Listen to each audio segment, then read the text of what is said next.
અંકલેશ્વર નગરપાલિકા દ્વારા વર્ષ 2018માં સફાઈ મિત્રોની હંગામી ધોરણે ભરતી કરવામાં આવી હતી, જેમાં સળંગ 5 વર્ષ પૂરા થતાં સરકારી ધારાધોરણ મુજબ 34 જેટલા સફાઈ મિત્રોને કાયમી નિમણૂક કરવામાં આવ્યા છે।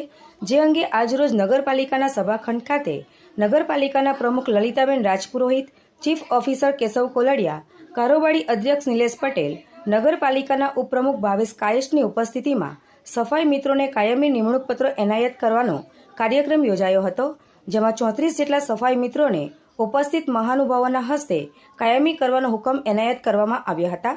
સાથે આ કાર્યક્રમમાં દર મહિને શ્રેષ્ઠ સફાઈની કામગીરી કરતા 3 સફાઈ મિત્રોને નગરપાલિકા પ્રમુખ લલિતાબેન રાજપુરોહિતના હસ્તે 10-10 હજારના ચેક એનાયત કરવામાં આવ્યા હતા।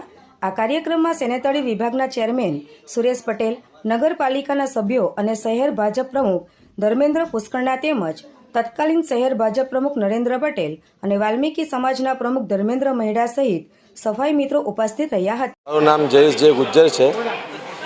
હું સફાઈ કર્મચારી છું અને 5 વર્ષથી હું ફિક્સ પીરિયડ પર હતો અને આજે અમને 5 વર્ષ પૂર્ણ થયા છે અને આજે અમને 34 જણને અંકલેશ્વર નગરપાલિકાએ ઓર્ડર આપેલ છે।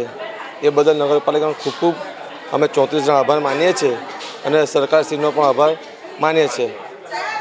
અંકલેશ્વર નગરપાલિકા દ્વારા 36 કર્મચારી સફાઈ મિત્રોને 2018માં પ્રોબેશન ઉપર ભરતી કરવામાં આવેલ હતી, જેમને આજે કાયમીના હુકમ આપવામાં આવેલા છે।